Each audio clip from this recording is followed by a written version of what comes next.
Vamos a dar inicio a este estudio de la palabra de Dios. Damos gracias a Dios porque el Señor Jesucristo hasta aquí nos ha ayudado para poder seguir transmitiendo estos mensajes de la palabra de Dios. Y hemos visto en primer mensaje a la iglesia de Éfeso, a la iglesia de Esmirna, a la iglesia de Pérgamo, a la iglesia de Tiatira, a la iglesia de Sardis y a la iglesia de Filadelfia. Y en esta última parte vemos el mensaje a la iglesia de Laodicea. Hemos visto que estos mensajes no solamente tienen un contenido para aquel tiempo presente, sino que también tienen un contenido profético, ya que nos va narrando en cierta manera la historia de la iglesia a través de los tiempos. En su primera parte a Éfeso habla de una iglesia con un celo de Dios que probaba a los que se decían ser apóstoles y los hallaba mentirosos. También aborrecía los hechos de los nicolaitas. Como ya hemos dicho, nicolaitas viene de conquistar pueblo, aquellos que pretenden enseñorearse de la congregación, aquellos que pretenden ser señores reverendos del pueblo o de la iglesia. La Biblia dice que no nos enseñoremos, como dice Pedro, no como teniendo señorío sobre las heredades del Señor.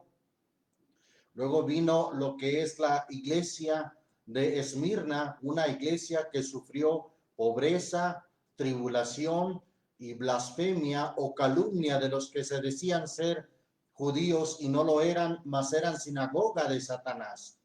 Nos muestra cómo la iglesia en sus primeros 3 siglos sufrió pobreza, sufrió persecución y también fueron excluidos de las sinagogas de los judíos. Además, fueron calumniados por ellos mismos, por sus compatriotas judíos, pues el texto dice la blasfemia de los que se dicen ser judíos y no lo son. Luego vimos el tiempo de la iglesia de Pérgamo, que la sola palabra Pérgamo significa purgos, gamos, que es torre, elevación, altura y enlace.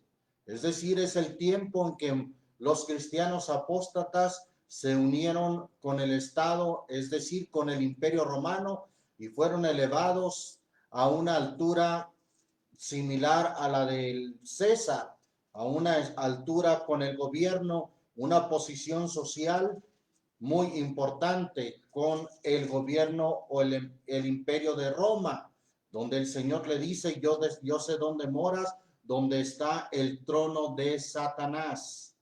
Luego vimos la iglesia de Tiatira, una iglesia donde se empieza a filtrar una doctrina herética que es llamada el sacrificio continuo o la misa, que quiere decir el sacrificio continuo de Cristo. La sola palabra Tiatira viene de un significado que significa sacrificio y continuo, es decir, dos palabras que eso significa precisamente eso, el sacrificio continuo. Y de ahí vienen una serie de herejías. También habla en el mensaje a la iglesia de Tiatira cómo engañaba a los siervos de Dios a fornicar y a comer cosas sacrificadas a los ídolos. Les da una mesa, un alimento que contiene más que todo doctrinas de demonios. Así, por eso la Biblia dice, no podéis beber la copa del Señor y la copa de los demonios. No podéis ser participantes de la mesa del Señor y de la mesa de los demonios. Veíamos que así como el Señor nos ofrece un alimento espiritual, bueno, el enemigo de nuestras almas también nos ofrece un alimento espiritual, pero engañoso, doctrinas de demonios. Es importante considerar cómo ha pasado el tiempo y ha ido marcando estos aspectos en la historia de la iglesia. Vimos también el mensaje a la iglesia de Sardis, cómo es una iglesia que no tuvo sus obras perfectas o completas delante de Dios, por lo cual el Señor le dice, tienes nombre, pero vives y estás muerta. Habla de una iglesia que ciertamente dejó algunas cosas de la Iglesia Popular Romana en ese tiempo, pero sin embargo sus obras no eran completas. Siguió esa reforma o esa mal llamada reforma, practicando misas, llevando a cabo bautismos de infantes y también declarando que María era madre de Dios, o afirmaciones que declaró el mismo Martín Lutero en su después de la Reforma, y en sus sermones o predicaciones siguió haciendo ese tipo de prácticas y de declaraciones. Una iglesia que no fue a cabalidad perfeccionada en la palabra de Dios, sino que siguió practicando cosas de las doctrinas de esa iglesia apóstata, una gran institución romana que hasta el día de hoy está presente y está sentada sobre muchas aguas. Vimos la iglesia, sin embargo, de Filadelfia, que nos marca una iglesia de los últimos tiempos, una iglesia fiel a la palabra, que guarda la palabra, una iglesia que ha de estar presente en los últimos tiempos. ¿Y por qué nos atrevemos a decir que es de los últimos tiempos? Porque le da un mensaje, una advertencia o un aviso que no se lo dio a las iglesias anteriores. Le dice en el versículo 11 del capítulo 3, he aquí yo vengo pronto, retén lo que tienes para que ninguno tome tu corona. He aquí yo vengo presto, pronto. Un aviso que habla de los últimos tiempos. Una iglesia entonces esforzada en guardar la palabra, que muestra su amor guardando la palabra de Dios. Por eso leímos algunos pasajes, y en esta ocasión también leo Primera de Juan capítulo 5 versículo 3, que dice, porque este es el amor de Dios, que es que guardemos sus mandamientos, y sus mandamientos no son penosos o no son gravosos. Este es el amor de Dios, que guardemos sus mandamientos. Y eso es lo que demostró o demuestra la iglesia de Filadelfia, el amor a Dios. Pues la palabra Filadelfia viene de la palabra griega philos adelphos, que significa amor fraternal o amor de hermanos. También la encontramos en aquella palabra que el Señor Jesús habló diciendo, vosotros sois mis amigos si hicieres las cosas que yo os he mandado.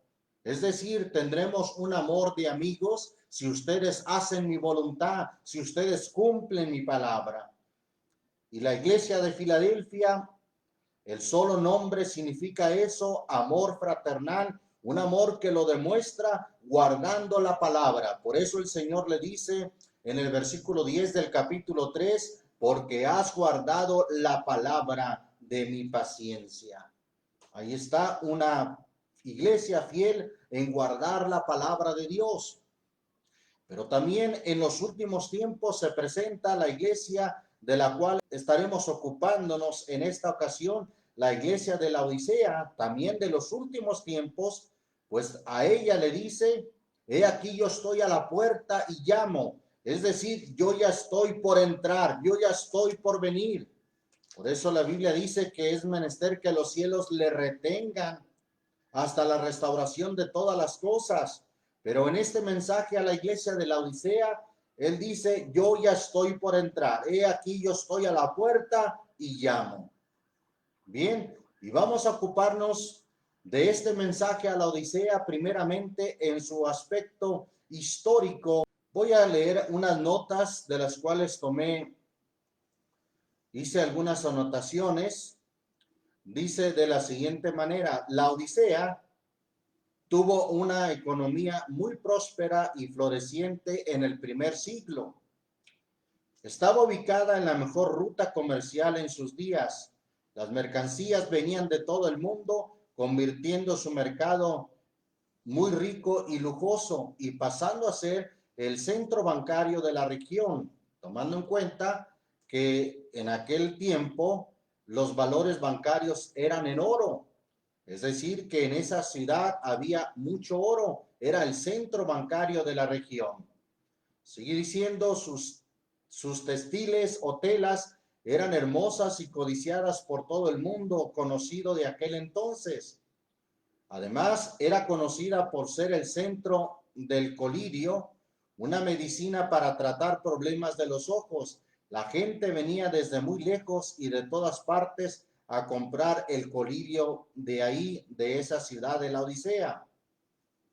Muy probablemente los cristianos que vivían en esta ciudad tenían suficiente dinero para comprar todo lo que necesitaban y vivir cómodamente.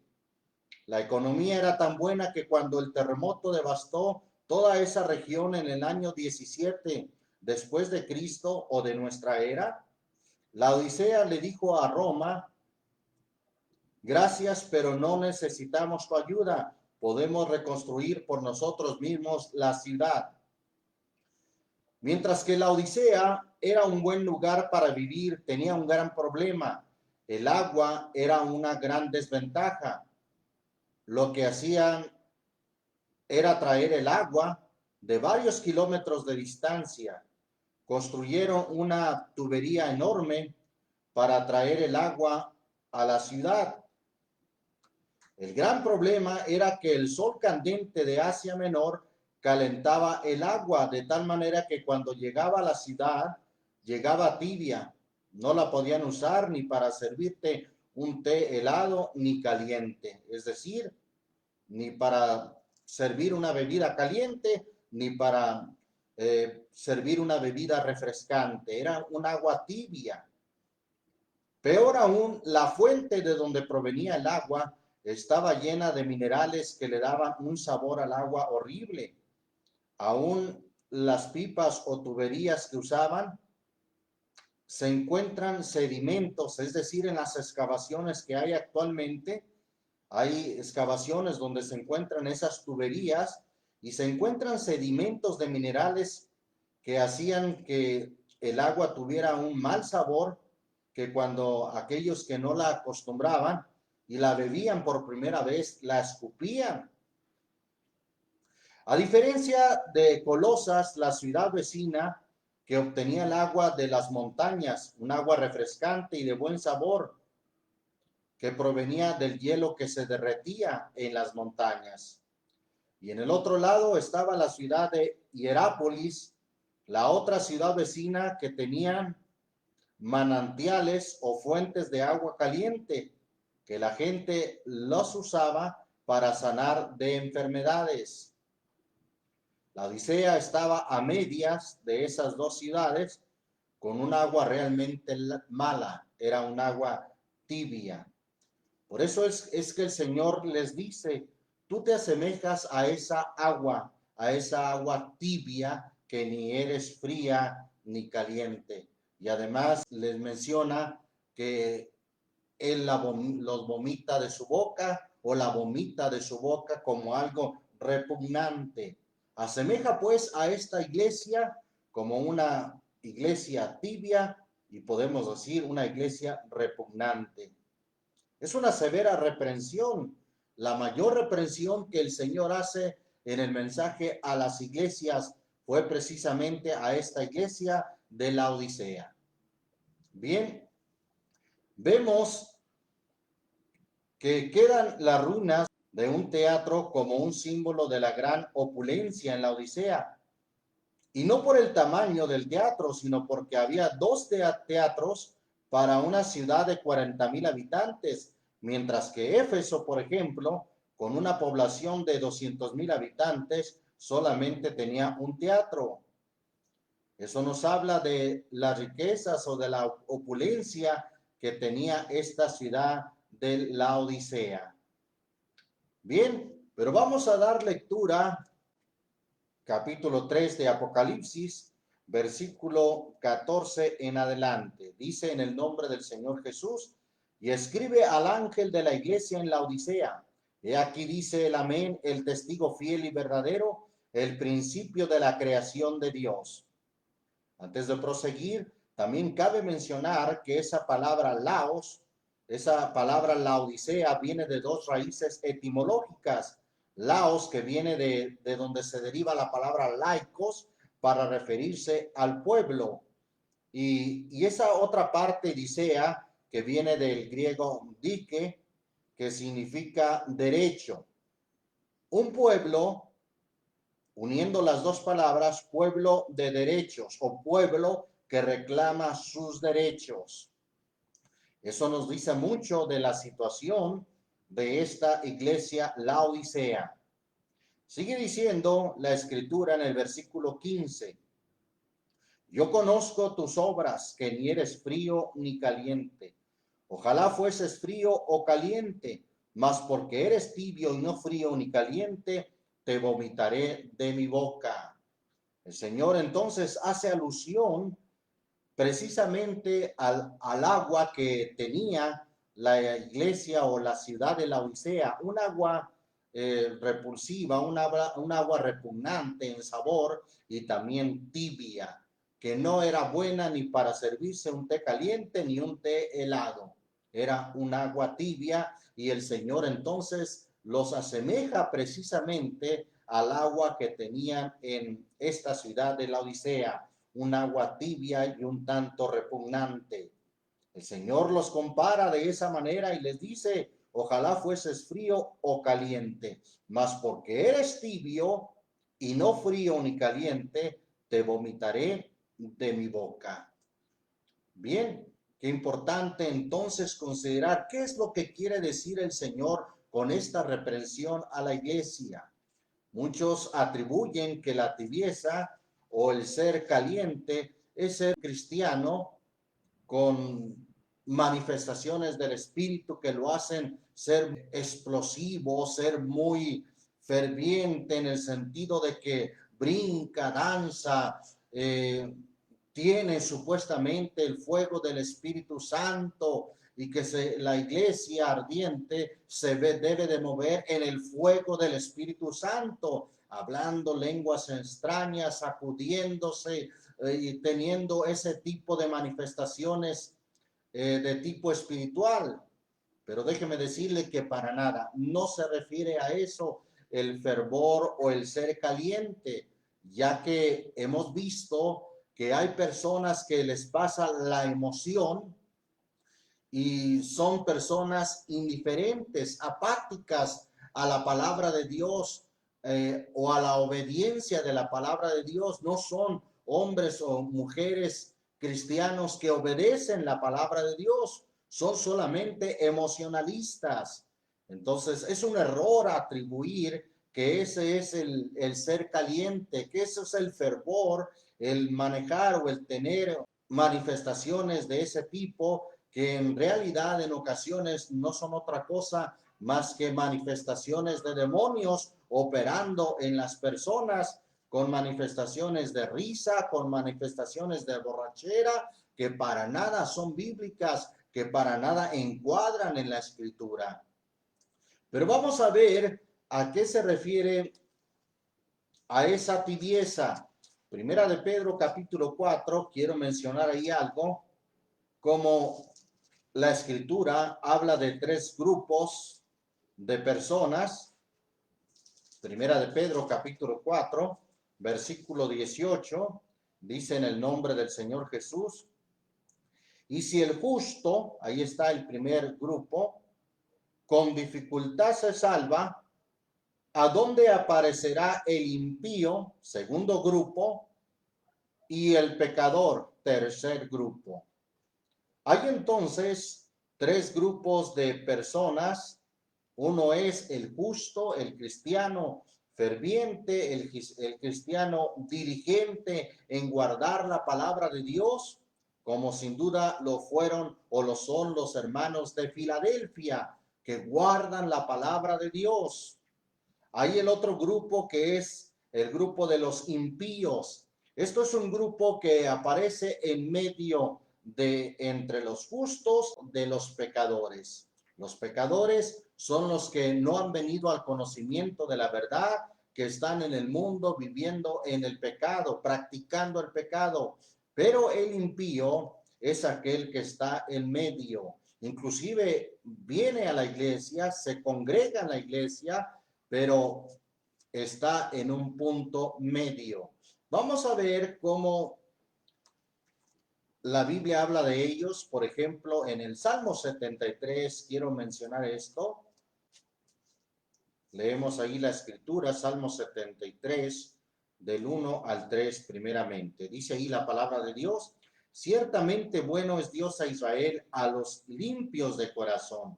Mas yo casi se deslizaron mis pies, porque por poco resbalaron mis pasos, porque tuve envidia de los insensatos, viendo la prosperidad de ¿quién?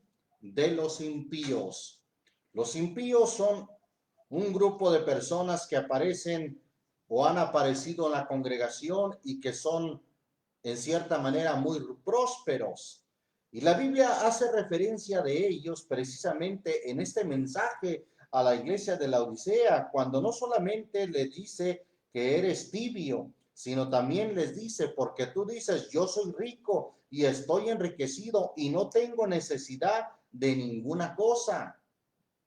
Ahí está entonces cómo describe a los impíos en riqueza, en cierta prosperidad. Pues dice el versículo 3, viendo la prosperidad, volviendo al Salmo 73, porque tuve envidia de los insensatos, viendo la prosperidad de los impíos. Sigue diciendo ahí la escritura, hablando de los impíos, en el versículo 12, he aquí estos impíos, sin ser turbados del mundo, alcanzaron, ¿qué cosa? Alcanzaron riquezas. Versículo 27 también dice: porque he aquí los que se alejan de ti perecerán. Tú cortarás a todo aquel que fornicando de ti se aparta, hablando precisamente de los impíos. Los impíos aparecen entonces como aquellos que han estado en la congregación, pero que se alejan de las cosas de Dios, que se alejan de la palabra de Dios.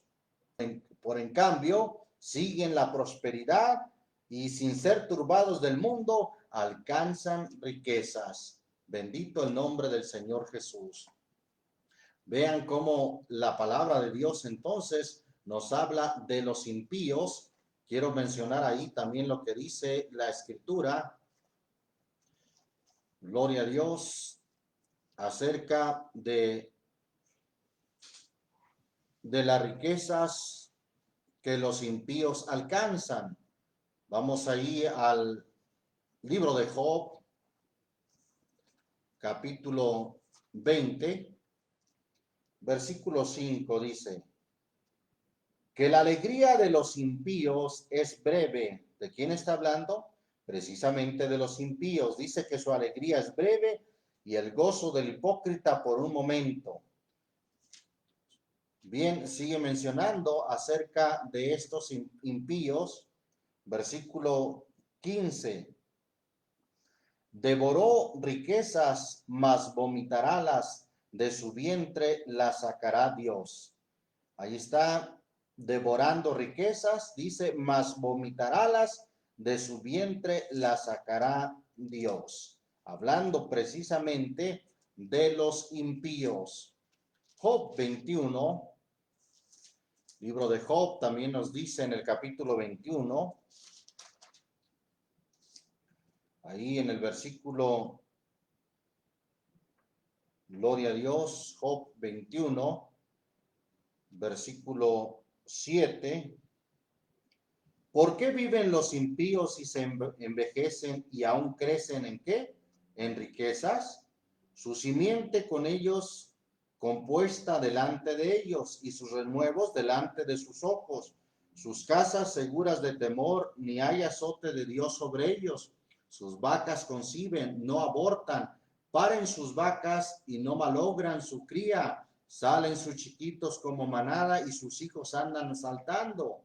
Al son de tamboriles y de cítara saltan y se huelgan al son del órgano. Gastan sus días en bien y en un momento descienden al Seol. Dicen pues a Dios: apártate de nosotros, que no queremos el conocimiento de tus caminos. ¿Quién es el Todopoderoso para que le sirvamos? ¿Y de qué nos aprovechará que oremos a él? He aquí su bien no está en mano de ellos, el consejo de los impíos lejos esté de mí. Esto dice, termina diciendo Job en este versículo 16, el consejo de los impíos lejos esté de mí. Entonces viene hablando de los impíos que aún crecen en riquezas. Bendito el nombre del Señor Jesús. La Biblia dice en el Salmo 49, vamos al Salmo 49, como las riquezas están muy ligadas con los impíos, o la prosperidad de los necios pertenece precisamente a los impíos. Vamos al Salmo 49. Bendito el nombre del Señor Jesús. Voy a leer ahí del versículo 6 en adelante. Los que confían en sus haciendas o en sus riquezas y en la muchedumbre de sus riquezas se jactan. Ninguno de ellos podrá en manera alguna redimir al hermano ni dar a Dios su rescate, porque la redención de su vida es de gran precio y no se hará jamás. Que viva adelante para siempre y nunca vea la sepultura, pues se ve que mueren los sabios, así como el insensato y el necio perecen y dejan a otros sus riquezas. En su interior tienen que sus casas serán eternas y sus habitaciones para generación y generación. Llamaron sus tierras de sus nombres, mas el hombre no permanecerá en honra, es semejante a las bestias que perecen. Este su camino es su locura. Con todo corren sus descendientes por el dicho de ellos. Como rebaños serán puestos en la sepultura o en el Seol, dice en la versión 60, serán conducidos al Seol. La muerte se cebará en ellos y los rectos se enseñorearán de ellos por la mañana y se consumirá su bien parecer en el Seol de su morada. Empero Dios redimirá mi vida del poder del Seol cuando me tomara. No temas cuando se enriquece alguno, cuando aumenta la gloria de su casa. No temas cuando se enriquece alguno. Habla entonces de los impíos que en la muchedumbre de sus riquezas se jactan, confían en sus posesiones o en sus haciendas y en su interior piensan que sus casas serán eternas y sus habitaciones para generación y generación y llaman sus tierras de sus nombres. Vea usted cómo ese tipo de riqueza o de prosperidad es la riqueza de los impíos.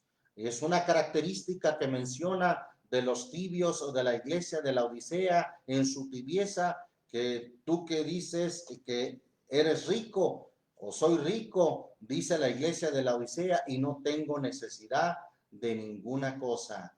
Seguimos considerando, vea lo que dice el Salmo 62. Salmo 62, dice ahí la escritura. Bendito el nombre del Señor Jesús. Leemos ahí en el Salmo 62, versículo 9 y 10. Por cierto, vanidad son los hijos de los hombres, mentira los hijos de varón. Pesándolos a todos igualmente en la balanza serán menos que la vanidad.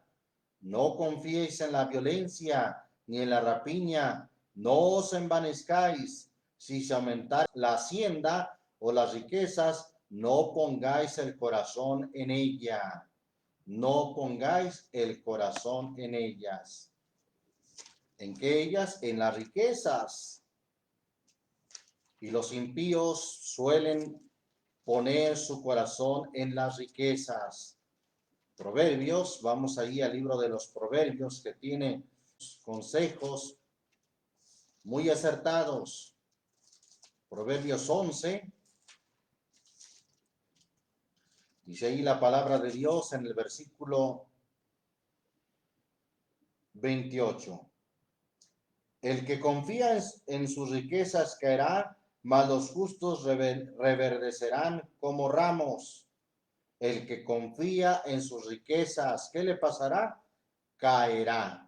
Eso es lo que le va a pasar al que confía en sus riquezas.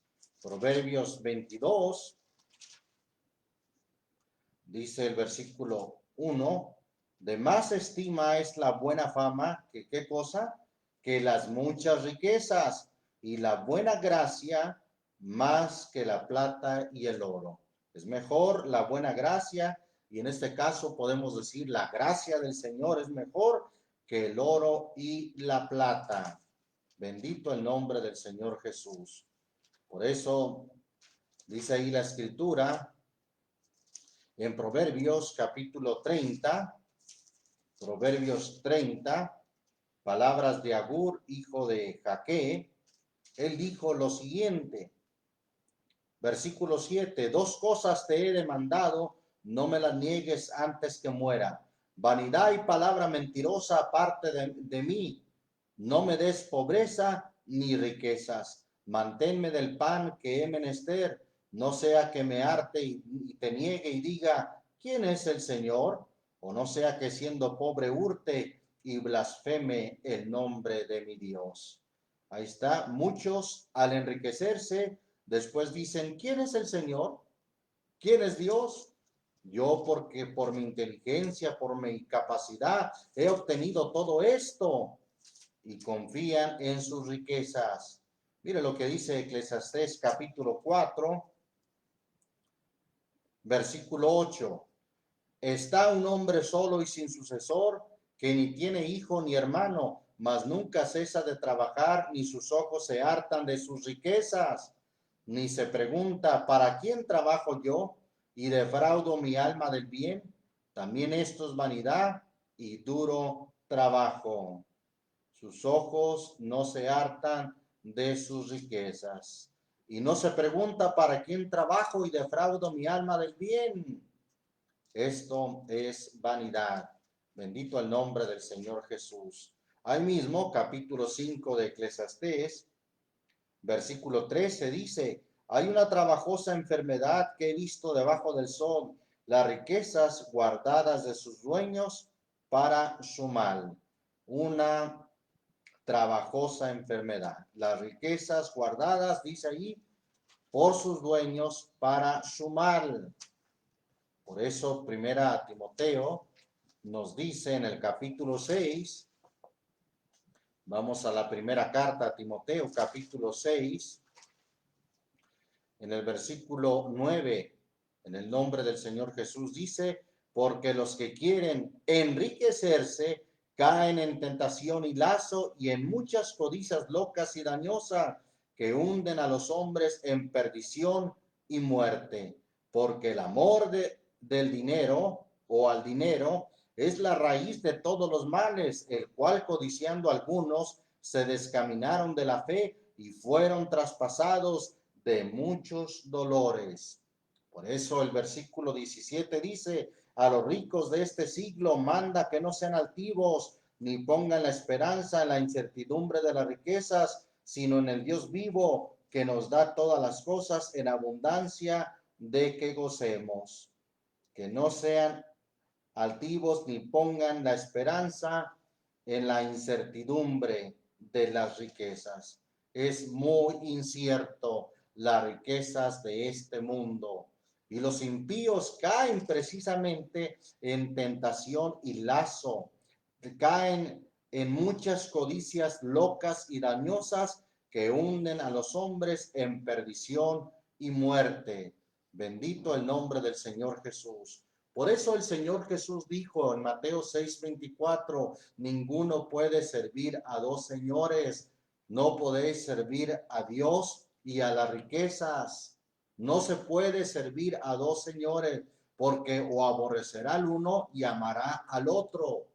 Así el Señor nos dijo que no podemos servir a Dios y a las riquezas. Recordemos la parábola del sembrador en el capítulo 13 de Mateo, que es precisamente las riquezas que hacen que no haya fruto en aquel que oye la palabra. Mateo capítulo 13, el versículo 22 dice, y el que fue sembrado en espinas, Este es el que oye la palabra, pero el afán de este siglo, ¿y qué más? Y el engaño de las riquezas ahogan la palabra y hácese infructuosa. No hay fruto. ¿Qué es lo que evita que haya fruto? El engaño de las riquezas. Qué importante entonces que nosotros no vayamos a la impiedad, sino que pongamos nuestra confianza en el Dios vivo que nos da todas las cosas de que gocemos. Vamos ahí a ver una escritura en Santiago capítulo 5. Santiago capítulo 5 dice ahí la palabra de Dios, versículo 1 y 2. He allá ahora, oh ricos, llorad, aullando por vuestras miserias que os vendrán. Vuestras riquezas están podridas, vuestras ropas están comidas de polilla. Vuestro oro y plata están corrompidos de orín, y su orín os será en testimonio, y comerá del todo vuestras carnes como fuego. Os habéis allegado tesoros para en los postreros días. He aquí el jornal de los obreros que han segado vuestras tierras, el cual por engaño no les ha sido pagado de vosotros. Clama, y los clamores de los que habían segado han entrado en los oídos del Señor de los ejércitos. Habéis vivido en deleite sobre la tierra y sido disolutos, habéis cebado vuestros corazones como en el día de sacrificio. Ahí está, las riquezas, lo que causan, llevan a la impiedad, llevan a un estado de tibieza. Vamos a Deuteronomio capítulo 6. Le dijo el Señor al pueblo de Israel estas palabras, capítulo 6, versículo 10. Y será que cuando el Señor tu Dios te hubiera introducido en la tierra que juró a tus padres, Abraham, Isaac, Jacob, que te daría, en ciudades grandes y buenas que tú no edificaste, y casas llenas de todo bien que tú no henchiste, y cisternas cavadas que tú no cavaste, viñas y olivares que no plantaste, luego que comieres y te saciares, guárdate que no te olvides del Señor que te sacó de la tierra de Egipto, de casa de siervos.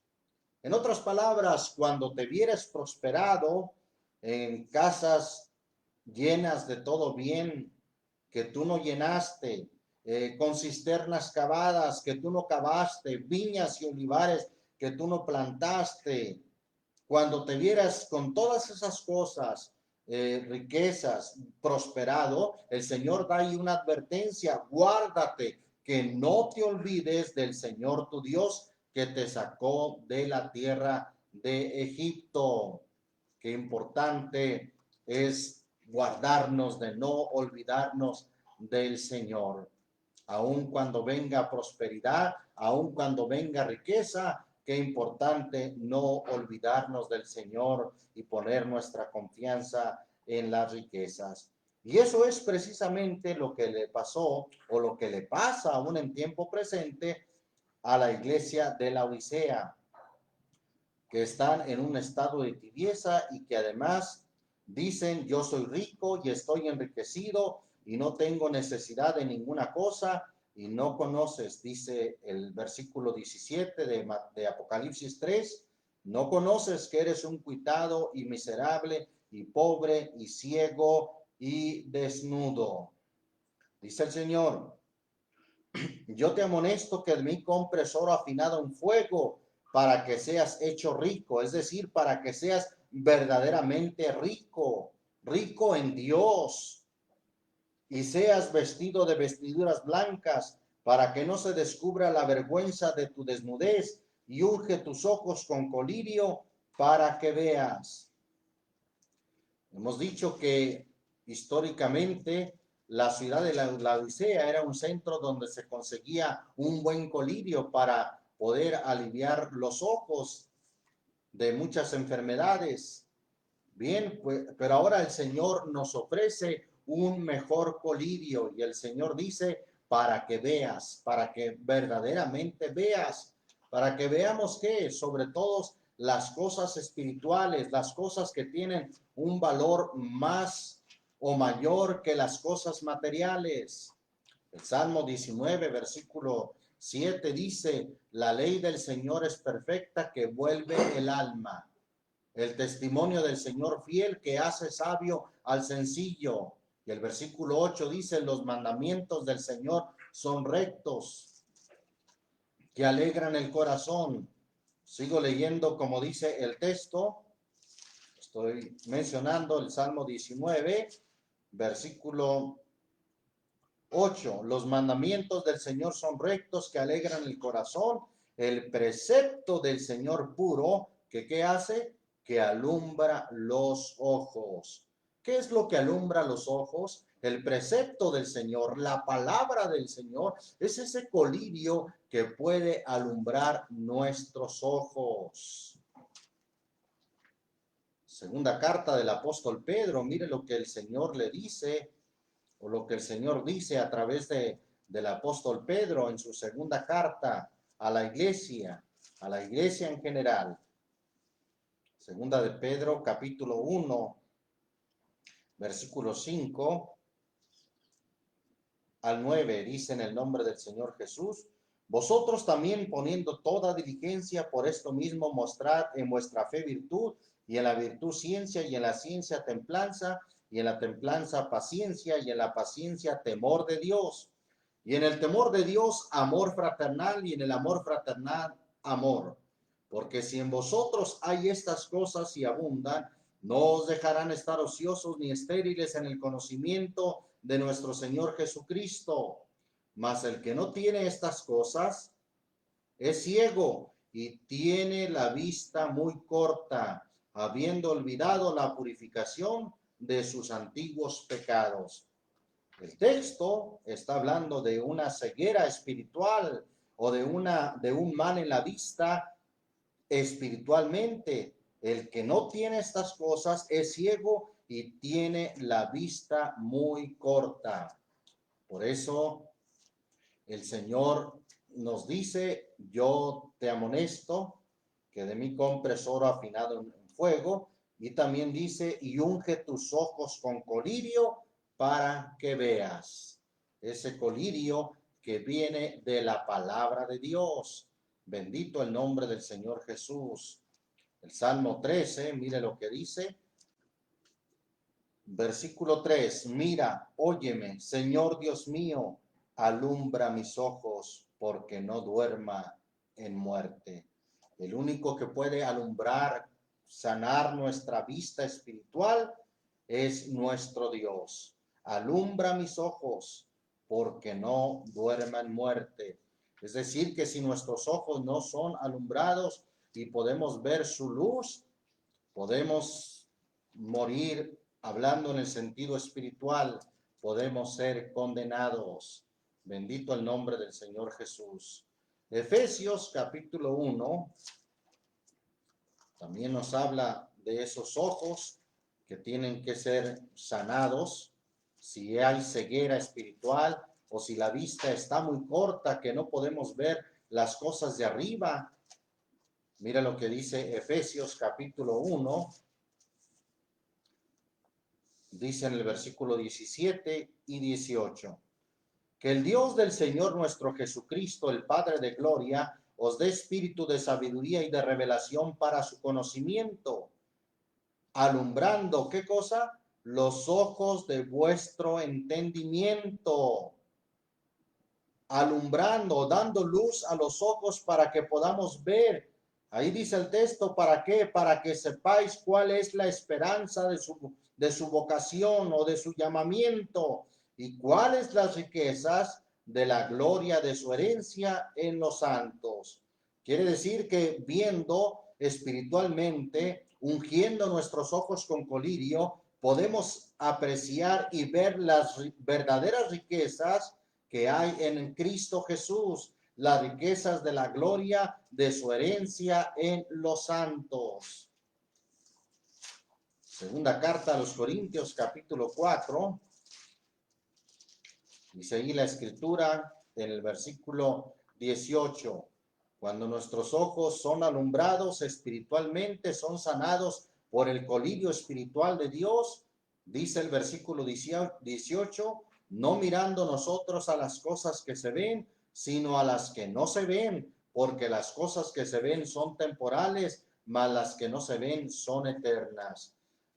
Y esas cosas que no vemos con los ojos físicos, las podemos ver con los ojos espirituales, con los ojos del entendimiento que menciona Efesios 1, 17 y 18, alumbrando los ojos de vuestro entendimiento. Nuestros ojos espirituales pueden ser alumbrados y podemos ver las riquezas que hay en Dios y además podemos ver las cosas que no se ven. Dios mismo no lo vemos, pero con los ojos de la fe o los ojos espirituales lo podemos ver. Las cosas que Él nos promete no las vemos, pero con los ojos espirituales las podemos ver. Colosenses capítulo 3, mire lo que dice ahí la escritura en el versículo 1 y 2 de Colosenses. Dice en el nombre del Señor Jesús: si habéis pues resucitado con Cristo, buscad las cosas de arriba donde está Cristo sentado a la diestra de Dios. Poned, ¿qué cosa? La mira, los ojos en las cosas de arriba, no en las de la tierra. Y claro, se refiere a la vista espiritual, se refiere a los ojos del entendimiento, que solamente podemos ver esas cosas, pero con los ojos del entendimiento, los ojos espirituales. Hebreos, mire lo que dice Hebreos capítulo 12, dice ahí la palabra bendita de Dios. Hebreos 12, versículo 1 y 2.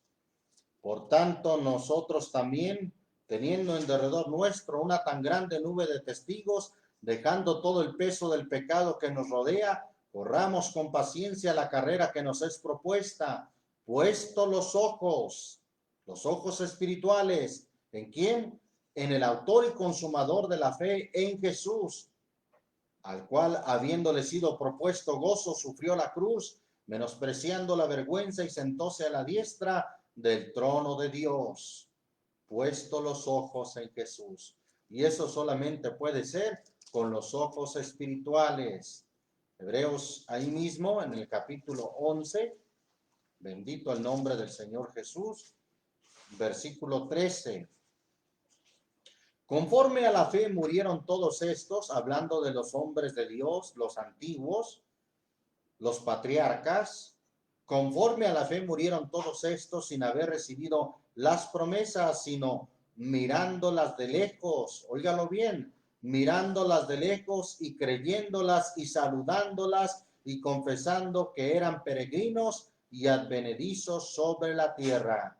Tiene que ser solamente con la vista espiritual que podían ver lo que está en el tercer cielo, mirando de lejos, creyéndolas y dice aún saludándolas y confesando que solamente eran peregrinos y advenedizos sobre esta tierra. Porque los que esto dicen, dice el versículo 14, dan a entender que buscan una patria, que si se acordaren de aquella de donde salieron, cierto tenían tiempo para volverse, empero deseaban la mejor, es a saber, la celestial. Deseaban la patria celestial. Bendito el nombre del Señor Jesús. Qué importante entonces ungir nuestros ojos con colirio para poder ver las cosas espirituales y las riquezas que hay en Dios. Volviendo a Apocalipsis 3, dice entonces la Escritura en el versículo 18, yo te amonesto que de mí compres oro afinado en fuego, para que seas hecho rico y seas vestido de vestiduras blancas, para que no se descubra la vergüenza de tu desnudez, y unge tus ojos con colirio para que veas. Yo reprendo y castigo a todos los que amo, sé pues celoso y arrepiéntete. El Señor llama a la iglesia de Laodicea, a aquellos que reclaman sus derechos, que se arrepientan. El Señor castiga y reprende a todos los que ama, como dice allá Proverbios capítulo 3, versículo 11 y 12. No deseches, hijo mío, el castigo del Señor, ni te fatigues de su corrección, porque al que ama castiga, como el padre al hijo a quien quiere. El Señor al que ama castiga. Si Él nos castiga es porque nos ama. Yo reprendo y castigo a todos los que amo. Sé pues celoso y arrepiéntete. Y luego dice, he aquí yo estoy a la puerta, volviendo a Apocalipsis 3:20, he aquí yo estoy a la puerta y llamo, si alguno oyere mi voz y abriere la puerta, entraré a él y cenaré con él y él conmigo. Nos invita a una comida, pero a una comida espiritual. Por eso, en el Evangelio según Juan, capítulo 6, él dijo lo siguiente, capítulo 6 del Evangelio según Juan, versículo 27. Trabajad no por la comida que perece, mas por la comida que a vida eterna permanece, la cual el Hijo del Hombre os dará, porque a este señaló el Padre, que es Dios. Bendito el nombre de Jesucristo. Ahí está la comida que Él nos ofrece. Esta comida se come por los oídos.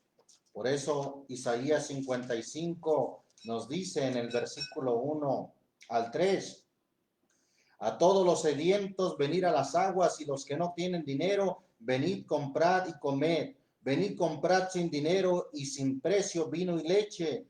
¿Por qué gastáis el dinero no en pan y vuestro trabajo no en hartura? Oídme atentamente y comed el bien, y deleitaráse vuestra alma con grosura. Inclinad vuestros oídos y venid a mí, y oíd y vivirá. ¿Quién? Vivirá vuestra alma, y haré con vosotros pacto eterno, las misericordias firmes a David. También el profeta dijo, el profeta Jeremías en el capítulo 15, versículo 16, halláronse tus palabras y yo las comí, y tu palabra me fue por gozo y por alegría de mi corazón, porque tu nombre se invocó sobre mí. Bendito es el nombre del Señor Jesús. El Señor entonces invita a la iglesia del Señor a que le abra la puerta. Y es, óigalo bien, no a los pecadores, sino a la iglesia, aquellos que han dejado al Señor afuera por su comodidad, por sus riquezas. El Señor los llama a arrepentirse y que oigan su voz, que abran la puerta, y Él dice, entraré a Él y cenaré con Él y Él conmigo. Volviendo a Apocalipsis 3:21, dice, al que venciere, yo le daré que se siente conmigo en mi trono, así como yo he vencido y me he sentado con mi Padre en su trono. El que tiene oído, oiga lo que el Espíritu dice a las iglesias. Bien, entonces es importante entender que no debemos estar en la tibieza, no debemos de ser apáticos, indiferentes al obedecer la palabra de Dios. ¿Qué es un ferviente? ¿Qué es ser caliente? Esa palabra ferviente la encontramos en la palabra de Dios como diligente, esforzado, tenaz, presto. Eso se define como alguien que es ferviente. Y vamos a ver algunas escrituras. Por ejemplo, Romanos capítulo 12. Romanos capítulo 12, mire lo que dice ahí la escritura en el versículo 11. En el cuidado, no perezosos, ardientes, dice la versión antigua, ardientes o calientes, ardientes en espíritu, sirviendo al Señor. La versión 60 lo traduce como fervientes en espíritu, sirviendo al Señor. Bendito el nombre de Jesucristo. Primera de Pedro, capítulo 4. Primera carta del apóstol Pedro, capítulo 4. Mire lo que dice ahí la escritura. Versículo, gloria a Dios, versículo 8. Y sobre todo tened entre vosotros ferviente amor. Es la misma palabra que encontramos como ardiente. Ferviente amor porque el amor cubrirá multitud de pecados. Es necesario ser ardiente, ferviente, para no quedarnos en la tibieza o ser tibio, lo cual dijo el Señor, lo vomitaré de mi boca, aquellos que son tibios. Bendito el nombre del Señor Jesucristo. Qué importante es considerar lo que dice entonces ahí, primero a los Tesalonicenses, capítulo 5, versículo 19, un texto muy breve, pero muy significativo. Dice, no apaguéis el espíritu. Es decir, que seamos fervientes, que seamos ardientes, que seamos en ese sentido calientes, fervientes, esforzados, diligentes. También encontramos esa palabra en el Salmo 84, cuando el salmista dijo, mi corazón y mi carne cantan al Dios vivo. Vamos a leerlo, Salmo 84, versículo 1 y 2, dice, cuán amables son tus moradas, oh Señor de los ejércitos, codicia y aún ardientemente desea mi alma los atrios del Señor. Desear ardientemente los atrios del Señor. La carta de Judas también usa esa palabra cuando dice que contendamos ardientemente por la fe. La carta de Judas, en el versículo 3, dice, en el nombre del Señor Jesús, amados, por la gran solicitud que tenía de escribiros de la común salvación, me ha sido necesario escribiros amonestándoos que contendáis eficazmente, o como dice otra versión, contendáis ardientemente por la fe que ha sido una vez dada a los santos. Combatir, luchar con ardor, ardientemente, con fervor, con diligencia, con esfuerzo. Eso es ser ardiente, eso es ser caliente, sirviendo al Señor con todo fervor. Entonces el Señor llama a arrepentimiento para que dejemos la tibieza y realmente sirvamos al Señor ardientemente, es decir, siendo esforzados, diligentes en guardar la palabra, tenaz, prestos para hacer su voluntad. Bendito el nombre del Señor Jesús. Volviendo entonces, y ya para terminar, a Apocalipsis 3, dice entonces la Escritura, versículo 14, escribe el ángel de la iglesia en la Odisea, y aquí dice el amén, el testigo fiel y verdadero, el principio de la creación de Dios. Yo conozco tus obras, que ni eres frío ni caliente. Ojalá fueses frío o caliente, mas porque eres tibio y no frío ni caliente, te vomitaré de mi boca. Porque tú dices, yo soy rico y estoy enriquecido y no tengo necesidad de ninguna cosa, y no conoces que tú eres un cuitado y miserable y pobre y ciego y desnudo. Yo te amonesto que de mí compres oro afinado en fuego, para que seas hecho rico y seas vestido de vestiduras blancas, para que no se descubra la vergüenza de tu desnudez, y unge tus ojos con colirio para que veas. Yo reprendo y castigo a todos los que amo, sé pues celoso y arrepiéntete. He aquí yo estoy a la puerta y llamo, si alguno oyere mi voz y abriere la puerta, entraré a él y cenaré con él y él conmigo. Al que venciere, fíjese nomás qué privilegio tan grande, yo le daré que se siente conmigo en mi trono, así como yo he vencido y me he sentado con mi Padre en su trono. El que tiene oído, oiga lo que el Espíritu dice a las iglesias. Oramos en el nombre de nuestro Señor Jesucristo, dándole gracias a nuestro Dios. Padre Santo, te damos muchas gracias por tu palabra, que es la verdad. Gracias, Señor, porque tú nos amonestas a tiempo para que podamos arrepentirnos y buscarte, limpiarnos, comprar de ti oro afinado, poder apreciar tus riquezas ungiendo nuestros ojos con colirio y poder ver las cosas de arriba, no las de la tierra, mirando no a las cosas que se ven, sino a las que no se ven, porque las cosas que se ven son temporales y se acaban, mas las que no se ven son eternas. Señor, tú nos amonestas a través de este mensaje a una iglesia tibia para que podamos a tiempo arrepentirnos, y lo haces porque nos amas, porque quieres que todos podamos ser salvos. No quieres que ninguno se pierda, sino que todos procedamos al arrepentimiento. Y humildemente, aquellos que te han echado fuera de sus vidas por su comodidad, por sus riquezas y que han sido negligentes, tú les dices humildemente: aquí yo estoy a la puerta y llamo. Estoy tocando una vez más.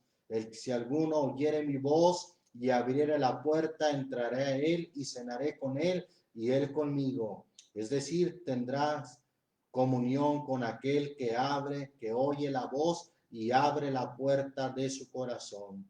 Gracias, Señor. Gracias. Gracias porque nos prometes grandes cosas, pues aquel que venciere, tú le darás que se siente contigo en tu trono, así como tú has vencido. Señor, que haya un oído espiritual que oiga este mensaje y que toque los corazones, que haya arrepentimiento. En el nombre de Jesucristo, muchas gracias. Permite, oh Dios, que tu palabra corra y sea glorificada. Dios les bendiga, mis amados hermanos, Dios les guarde, y así somos despedidos en el nombre de Jesucristo.